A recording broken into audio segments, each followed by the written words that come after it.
Hey up, it's Steve from the Old Yorkshire Geek, and it's time, finally, for me to review Star Wars Ahsoka Season 1, Episode 5, Shadow Warrior. Apologies if my voice sounds a bit peculiar. I'm just getting over a cold. I think I'm pretty good to go now, but I could have a cough any minute, or a snuffle, as you just heard there. So, Episode 5, Shadow Warrior, written and directed by Dave Filoni. And, it's not that good, to be completely honest. It's not terrible, but it's not that good. So let's, without further ado, get into the episode. As I said, it was good. It was a good episode. I did enjoy it. I've enjoyed all the episodes of Ahsoka, but it's not great. Which, you could say, well, I'm being picky, and yes, I suppose I am. I am enjoying it, but it's not blowing my socks off. And this episode... It's kind of like that as well. I think Dave Filoni breaks one of George Lucas's basic rules in this episode. We'll get to that as we're looking at it. So let's get the episode up and we'll go through it. And I'll give you my thoughts as we go. I've skipped past the recap and now we're into the opening titles. Oh, look, can we see his eyes again? Oh, no, I've gone past him, never mind. And there's Hu Yang. God knows how old this robot's supposed to be. Sorry, droid. He's been working at the Jedi, or he had been working at the Jedi Temple for 500 years. So he's obviously out of warranty. Have they got an extended warranty for him? I bet that's costing him. Anyway, whatever. Right, so we begin. First off, with one of the main things that I kind of complained a little bit about. Something that George Lucas said. If you've seen the documentary from Star Wars to Jedi, The Making of a Saga, which... essentially was the making of Return of the Jedi. George Lucas says something in that. He says a lot of filmmakers are so proud of the world they've created that they waste film time on it. And he says, and you don't have to waste film time on it. The world you've created is the story, it's not the setting. So you shouldn't waste film time, i.e. minutes of film or seconds of film, showing off the world. He said the story is the story, it's the plot. One of the fatal mistakes that almost every science fiction film makes is that they spend so much time on the settings, creating the environment, that they spend film time on it. And you don't have to spend too much film time to create an environment. What they're doing is showing off the amount of work that they generated.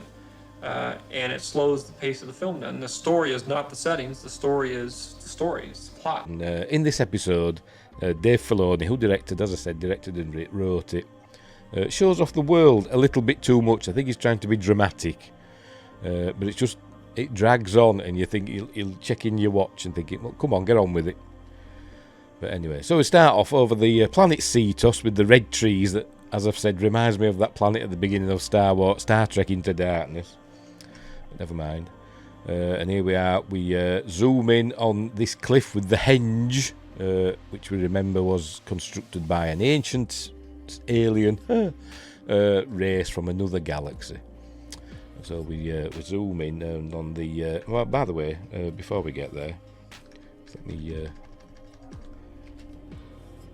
I forgot to mute it, didn't I? Let me mute it. There we go. Waves crashing. Remember that, waves crashing. There's a lot of waves crashing in this. What's that there? What's that there? Is that something deliberate? I've just noticed that by pausing it.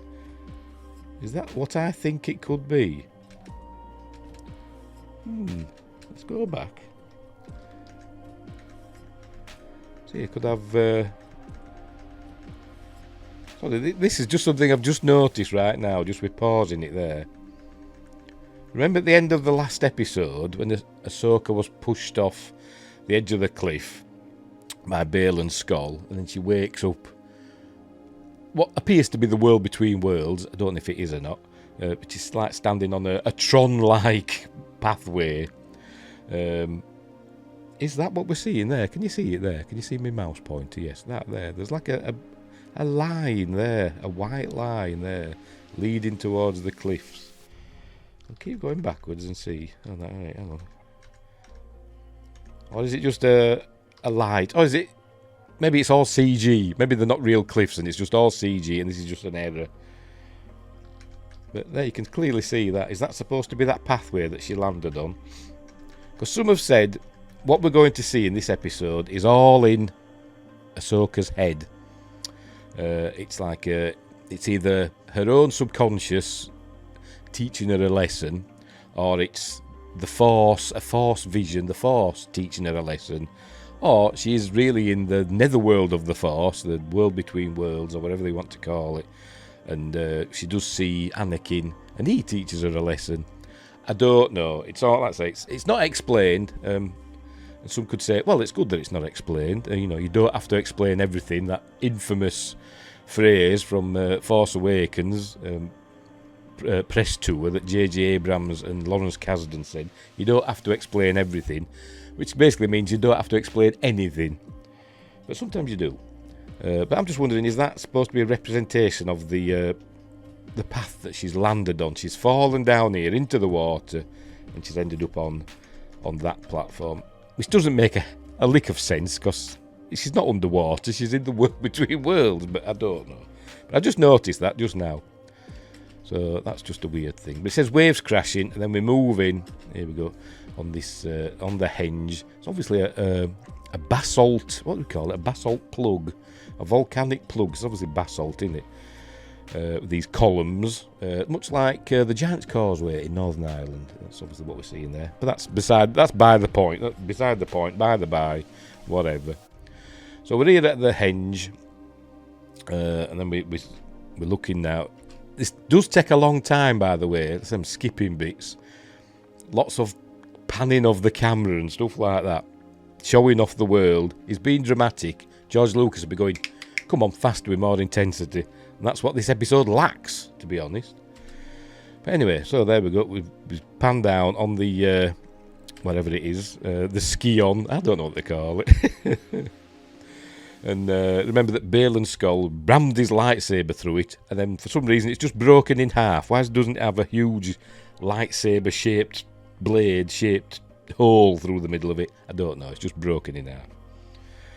It's Jedi magic or whatever, Force magic. Right, so there we go. We see the ghost, and here's Hera coming out with a gun. She's obviously doesn't know what to expect. She's just landed, and here she is. And Jason, her son Jason Syndulla, and Chopper come out. There she's telling Carson Teever and his X-Wing squadron to do a full sweep and report back. Here's Jason saying, "Can I come out now, Mom?" He said, "Okay, whatever." Even though she hasn't secured the area, she's still walking about with a gun up. I mean, anybody could be hiding behind those pillars, those henge pillars, but never mind, Go on, kid, look around. And why doesn't he look like her? If he's her son, I know his dad's Kanan Jarrus are human, but are the human genes so dominant that they suppress all the Twi'lek genes? I know I said Twi'lek, I know people pronounce it Twi'lek, but I've always said Twi'lek. I think it sounds better personally, but never mind. Are the human genes so dominant that they suppress all the Twi'lek genes, apart from he's got green hair? But we don't know if she's got green hair, or she got hair at all under there, I don't know. Her dad, Jam Syndulla, he didn't have hair, did he? But maybe he was just bald, I've no idea. And another thing, I know I'm having a bit of a moan fest at the minute, but her Leku don't look right to me, as you can see. When she walks about, she looks around. They look too rubbery. Look, they look rubbery. Look at them. They look too rubbery. I don't remember Oola in Return of the Jedi. I don't remember her Leku looking rubbery. They were a bit longer, weren't they? And so they kind of flowed a little bit better, didn't they? I think they did anyway. But hers just looked rubbery and bouncy. Doing that noise again. Anyway, whatever. Anyway, so she hears a noise, so she goes and checks it. And then we find Hu Yang holding Sabine's helmet, and he's sad. He said, I told them to stay together, but they never listened, because obviously, remember, he's over 500 years old. He's a sage droid. But and then we cut to the credits. So that's when she realises both Ahsoka and Sabine are gone. Right. Now, we're back to the wherever this is. If it's the world between worlds that we saw in Star Wars Rebels, where are the portals? Remember, that had lots of portals to different times and different universes and all this stuff. Where are those? I don't know. Or is this just the netherworld of the Force, which just has all these pathways for whatever? I don't know. Or is it all in her head? I have no idea. They haven't made it clear. She tells him, you look the same, and he says, you look old. I thought she should have gone and slapped him then, because you don't tell a woman that they look old, do they? She just says that happens, and crosses her arms, obviously. Right, so he's here to give her one final lesson. Did he just slide up to her then, or does he walk? No, he's walking. Just when they did that, he like slide. That'd have been better, actually, probably, wouldn't it? It'd be more spooky and ethereal, but never mind. He's going to give her one final lesson. And she says, it's a bit late for that. And then he says, one is never too old to learn, Snips. And I actually liked that line. I thought that was very Jedi-like. Very good. Good for Anakin there. By the way, the de-aging, because obviously this is Hayden Christensen. Good to see him back. He's really good in this episode, I must admit. He's the MVP of this episode. He makes up for the lack of Ray Stevenson. The de-aging's really good, I must admit. There's not that I noticed, no uncanny valley in this. In fact, the only uncanny valley I get from this is Ahsoka, to be honest.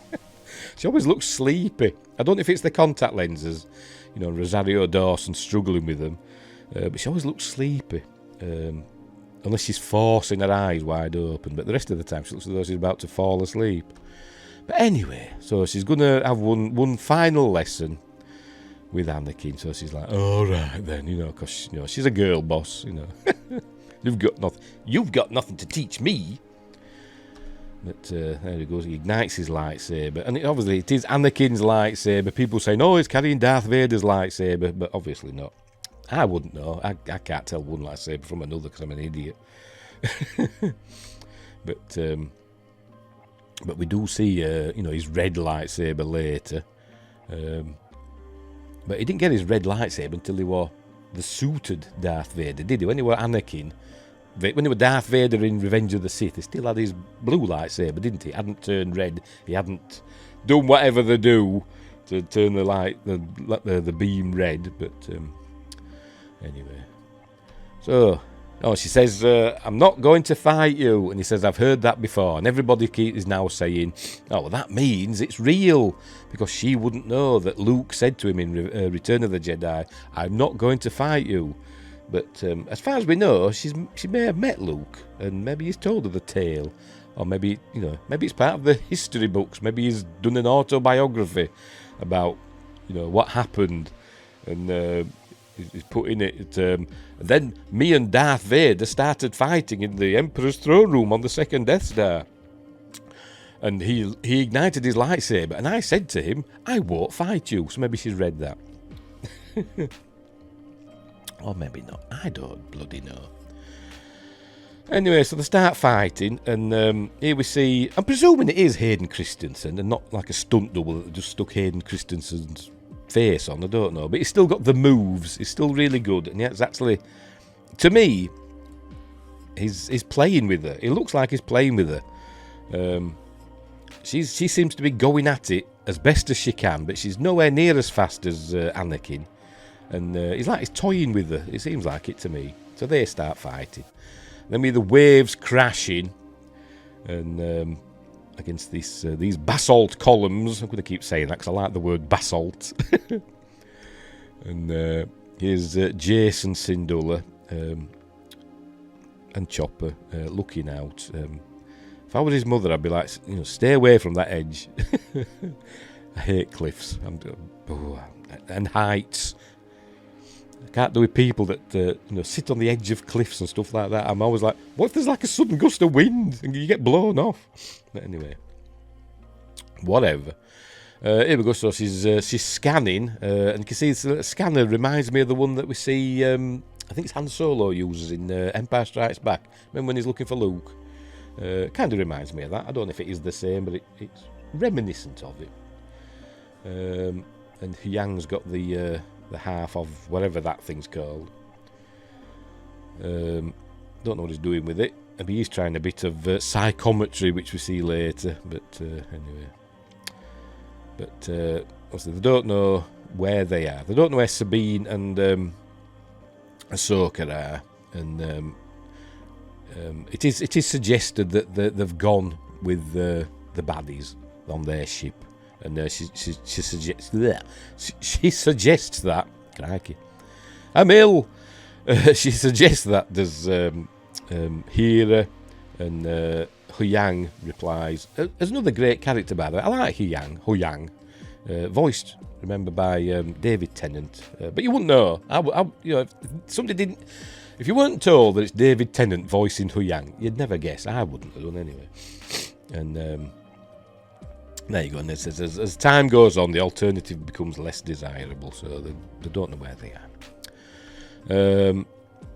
Then Captain Teva comes out. Carson Teva. I think he's a captain, isn't he? Yeah, I think he is.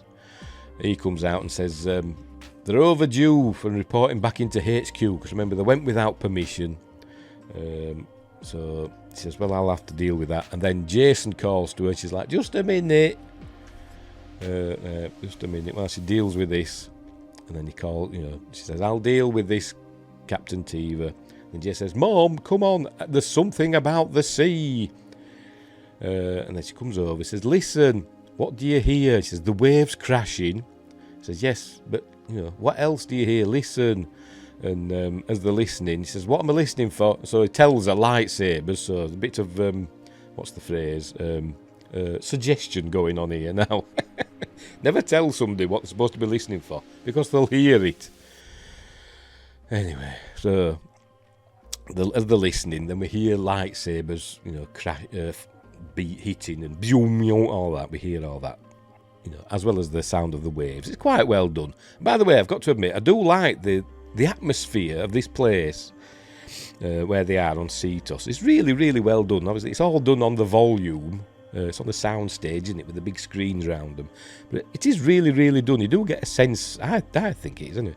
You do get a sense of place and a sense of atmosphere. You can almost smell and feel the sea air. It's really good. And the sound, you can hear the waves crashing. It does give you that sense of being there. For me, anyway. But it were good at the cinema screenings that they did. Theatrical screenings they did of this. I bet it sounded good there.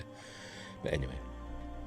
So they do listen. So he's using the Force, obviously, because he's the son of Kanan Jarrus. So he's going to be a Jedi at some point, isn't he? Will he get killed in at Luke's temple? Don't know. Or will he go off and do something else? Will he not train to be a Jedi and lose his abilities, which is kind of what was suggested, wasn't it? Was it in Mandalorian or some? It's been suggested, hasn't it, that if a Jedi doesn't train, their abilities fade. So will that happen to him? Don't know. But anyway, maybe he passes on a bit of his Jedi powers, his Force powers to Hera, because she hears the lightsabers. So then she decides that Ahsoka's out there in the water somewhere. But remember, we saw waves crashing against these basalt cliffs. So if she was in the water, you'd think she'd have been smashed. She'd be dashed against the rocks, wouldn't you? You'd think. But she's in the water. Spoilers for the end of the episode. Well, middle of the episode. But anyway, so she says, she tells Carson to get his squadron ready, and they're going to do a low-level sweep. Don't they have scanners? This is a civilization that can build Death Stars, for Christ's sake. They can't scan from orbit and find a life form in the ocean. Bloody hell. Anyway, whatever. Oh, this is where they're hearing the lightsabers crashing. There.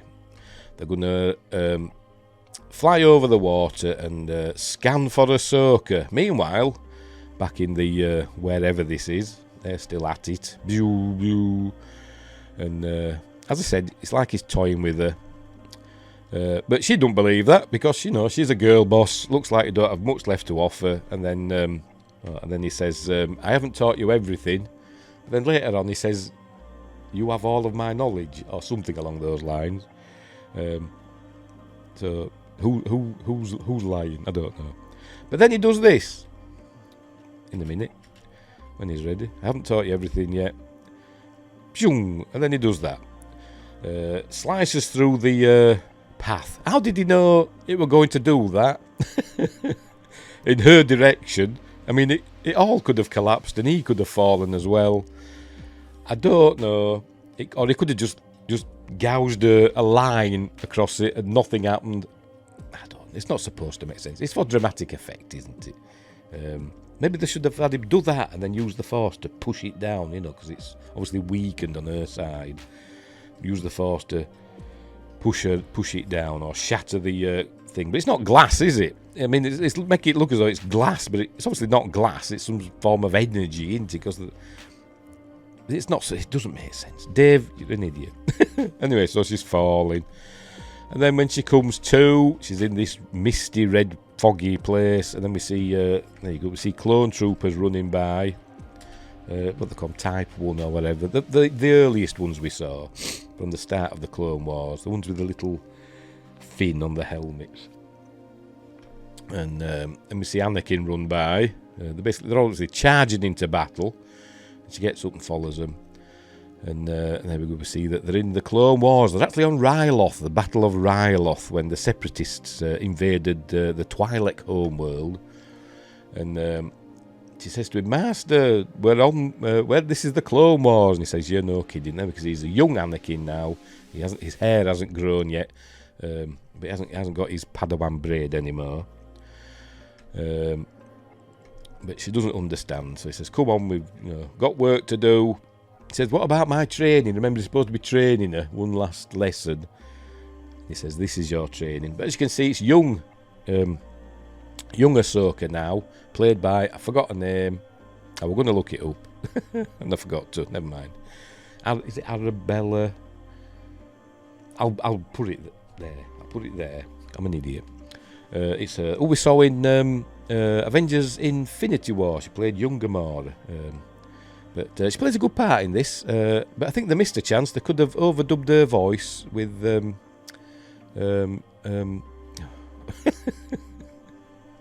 with the original Ahsoka's voice. Her. I'll put her there as well. My memory. I'm ill. That's what I'm going to say, Albert. I can't remember anything. I was going to say I'm ill. Anyway, so here we go. So they're in the midst of this battle on Ryloth. And then we see the aftermath. Lots of injured and dead clones. We don't see any of the faces. Because obviously they couldn't get Tamura Morrison in.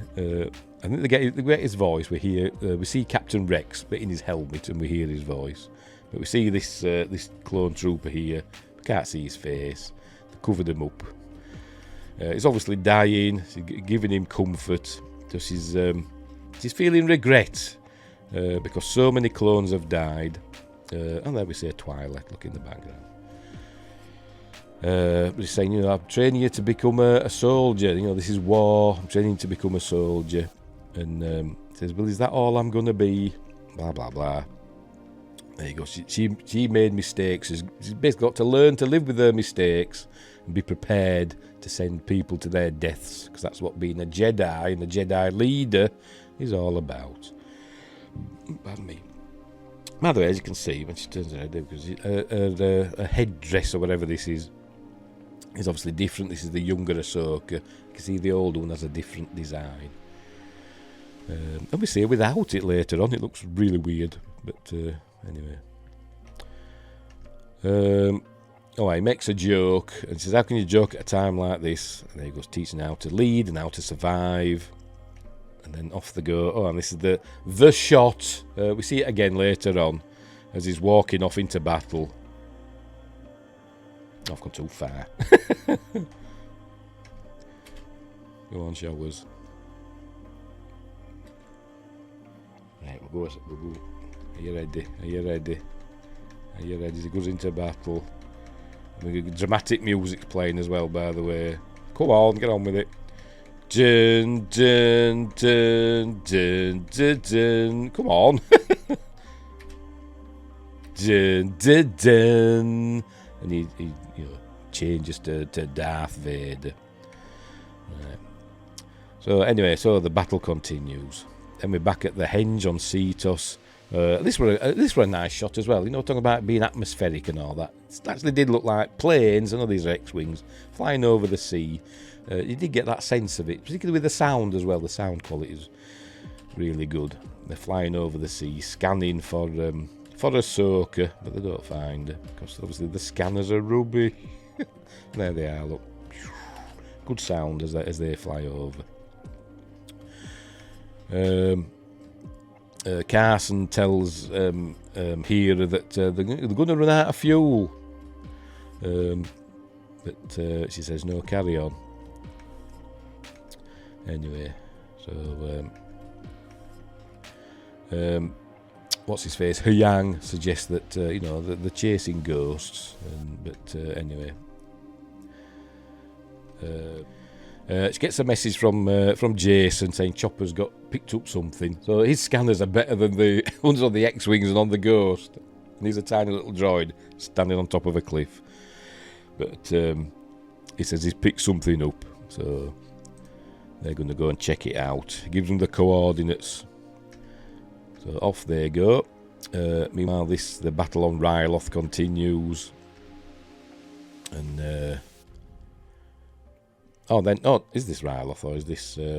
No, but no, she's older now, isn't she? We're on Mandalore now. It's the Siege of Mandalore. She ain't getting mixed up.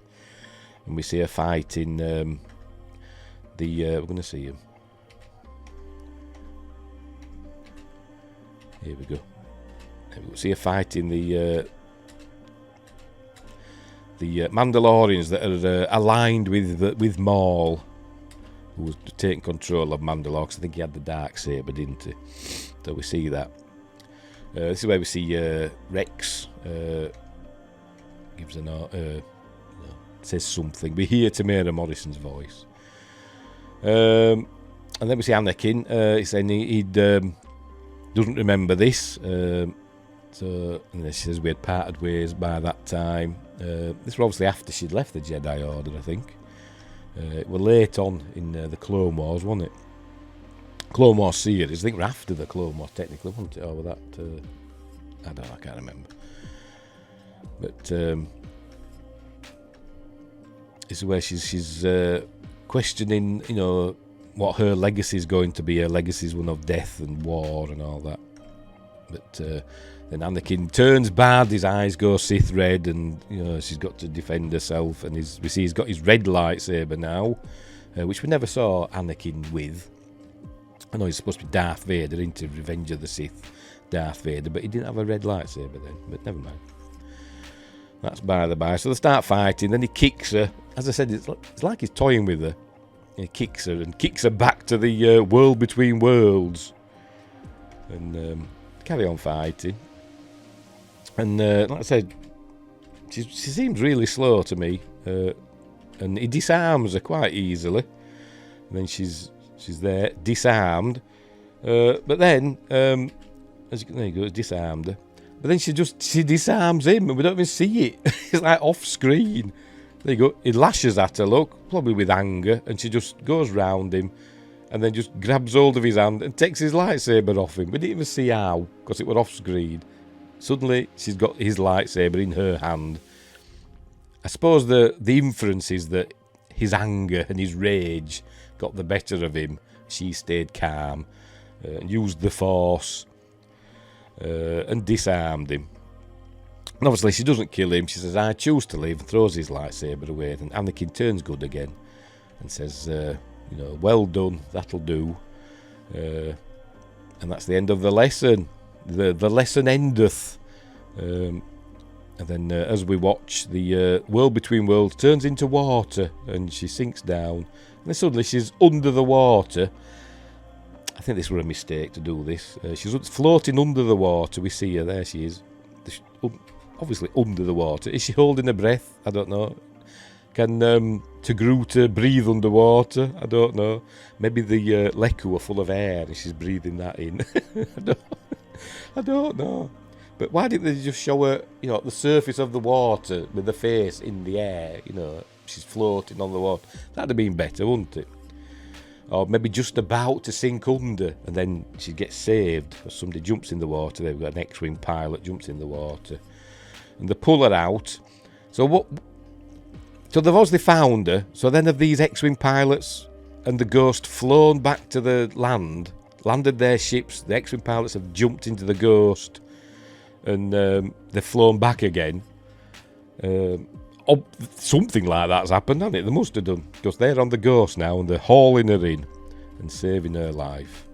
And they don't even have to do CPR. She ain't spitting up water and giving it all that, you know. And no, she's fine. There we go, they're coming back, and the day is saved. And then we cut to, it's a day later. We're told it's one rotation, which is a day. Don't know how long the day is. You know, a day doesn't have to be 24 hours, does it? It's just one rotation of the planet. What if this planet's tidally locked with its sun and its days like 400 days or whatever? I don't know. I'm nitpicking, but anyway, never mind. And we see Ahsoka there without her whatever that the headdress thing is, and it looks weird, doesn't it? But I suppose, you know, it's got to look like something, hasn't it? So I suppose that's fair enough. But they could have left it on, couldn't they? But never mind. Anyway, she wakes up, and apparently she's now Ahsoka the White. We're told that it's Jason that found her. Technically, it was Chopper. But she learns that Hera's there with a squadron of X-Wings, all unauthorised. So anyway, she goes out there. She's got a white cloak on now, which we'd seen in at the end of Star Wars Rebels, but is retconned that, hasn't he, as Dave Filoni now. She's now Ahsoka. She wasn't Ahsoka the White when she met Sabine on Lothal. But now she is, because she's got this white cloak, which looks very rough. But anyway, so she's been all lovely, and she's going to do a bit of psychometry now. Oh, either send Jason back into the.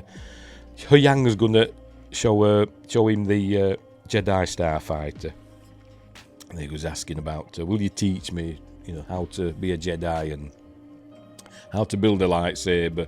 Yang just says no. So she's going to do some psychometry now, because apparently now she's got all the Force powers. Maybe she's all the Jedi, like Rey's. She's got all the Force powers. She can do psychometry. She can talk to space whales, as we'll see in a bit. But she's got all the Force powers. So she does this. She does the psychometry. I think we've seen this in... I forgot his name now. We've seen another Jedi do it, in Clone Wars. And we've seen Cal Kestis do it in the game, haven't we? Jedi thingamabob. Fallen Order.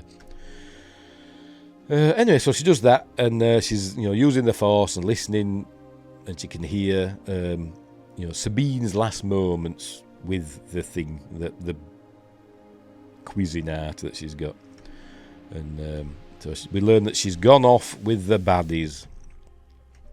And Hera says, well, now we can follow them. He says, not that simple. So anyway, so Carson comes out and tells her the fleet's on the way. It isn't the fleet, it's like 3 ships come, but it's not the fleet. They weren't prepared to send any ships, when they were a threat to the Republic, potentially. But they'll send the ships to go and bring back a general that's disobeyed an order. Can't really disobey an order. She's just gone off and done something, on her own initiative. Never mind. That's why the Republic's going to fall, isn't it? Because it's stupid. Anyway, the fleet's on the way, so she's going to deal with that. So Ahsoka's wondering what to do. Then she looks up. We hear the Purgles, and they just happen to be flying overhead at this time. There they are. Oh. There they are. Can you see them up there? Up in the sky. I don't know what keeps them up there in the atmosphere. I mean, fair enough. They're going through space. Fair enough. But what's keeping them up in the atmosphere? Are they full of gas? Probably. Am I being too analytical? Overly analytical. Right. So she's on the blower to Mon Mothma, played by the lovely Genevieve O'Reilly. I've got to say that. And she's obviously not that happy with Hera, because she's gone off against orders. And she's saying, but, I want to help you, but, you haven't got Morgan Elsbeth in custody. You've no proof that there's an Imperial remnant. There's nothing I can do. And then we learn that the Republic Oversight Committee is basically going to strip Hera of any of her, powers. They don't technically say they're going to strip her of her rank, but strip her of her, powers. So anyway, that's her order. She's got to return with the fleet. Right, so anyway, they take off because she's going to go and talk to the whales, is Ahsoka. So they're flying to this pod of whales. Is it a pod or a school? Maybe kind of both, I don't know. There they are, flying about. And they find one of the big ones. So she's going to go onto the hull of her ship again, like she did in episode 3. This time in an atmosphere. I don't know how up they are. I presume several thousand feet. Maybe it's still breathable. But you think it'd be a bit windy. But she's fine. Her cloak's not flapping about, so it must be a still day. And here this big whale appears, and now she can talk to it. Remember, Ezra could talk to the whales, but that was supposed to be a special thing that he could do. But obviously, she's got all the Force powers now. Then we learn that the fleet's arrived. We get three of the New Republic cruisers, which look a bit crap, to be honest. They kind of look like them. You remember them old cargo ships that we saw in like Empire Strikes Back? That on Hoth when they were escaping Hoth. Those were essentially cargo ships that were escaping in. These New Republic cruisers kind of look like those. They look like they couldn't fight their way out of a paper bag. But so she sends Carson off to delay these three ships that are coming. There you go. Because they might frighten the pod.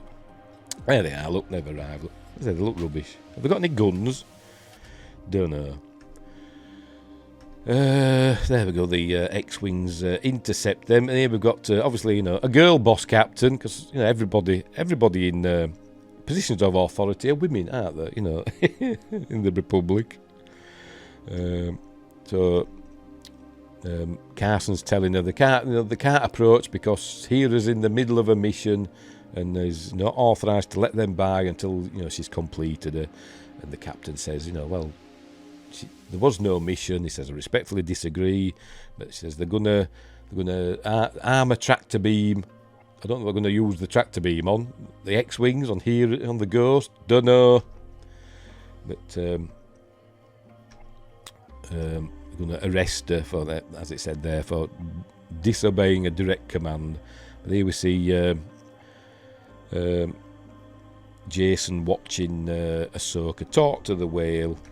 And they said, "Oh, looks just like the stories you told me about Ezra and the space whales."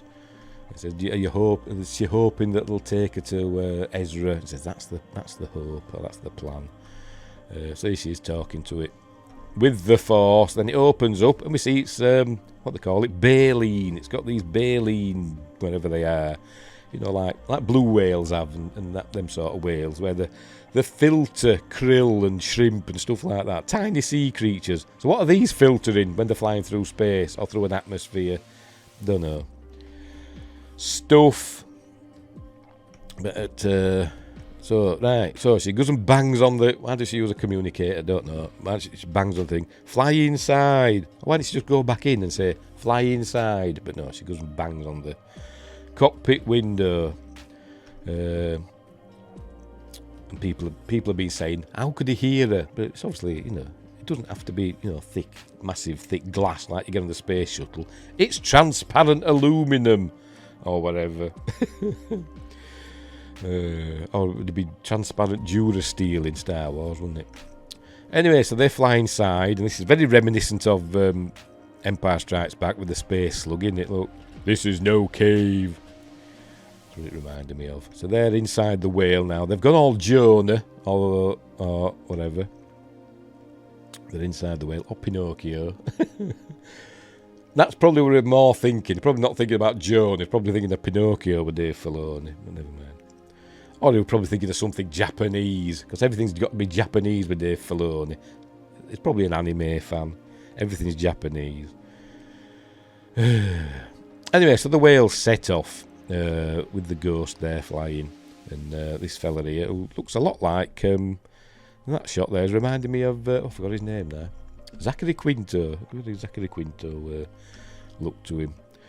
And the whales headed towards them and said, you should get out of the way. So there you go. She says evasive manoeuvres. And obviously evasive manoeuvres means keep flying straight forward. It's like that. Because they don't get out of the way at all. We see them go like that a little bit. So these people really know some manoeuvres. Anyway, the whales go by them. And so she's going to head between galaxies. There you go. May the Force be with you. Obviously, it's not going with them. It's just Ahsoka and Huyang that's going. So off they go. Look, and off they go into galactic space. There we go. And that's how the episode ends. So Ahsoka's on her way to that neighbouring galaxy. I presume Thrawn and Ezra, if Ezra's going to be in it, are just hanging about in that same place where they drop out of hyperspace. I presume it's a galaxy that's maybe the same size, ish, as the one that they're in. But anyway, so there they go. There you go, there's the end titles. So, that's it. That's the end of that episode. And by the way, this went on. The whales flying by, as you can see, with the skipping. Still going on. Look, I don't know how big the skip is. 10 seconds, I don't know. But you saw me skip several times. Look, the whales are still going by. It's just a waste of film time, as George would say. I was watching it thinking, come on, get on with it. How long are we going to have to watch these whales go by? Obviously, he's thinking he's being dramatic, is Dave. But he's just wasting time. It's filler. Filler that we don't need. Faster and more intensity. That's what George would be saying. And he'd be right in this case. But anyway, that's the episode. And, it was okay. It was fine. It was nice to see Hayden Christensen again. And the young woman, whose name I can't remember, Arabella Richards? I'm probably wrong. I can't remember. Arabella, what's her face? Playing young Ahsoka. She was good. But as I said, the MVP of this episode was definitely Hayden Christensen as Anakin.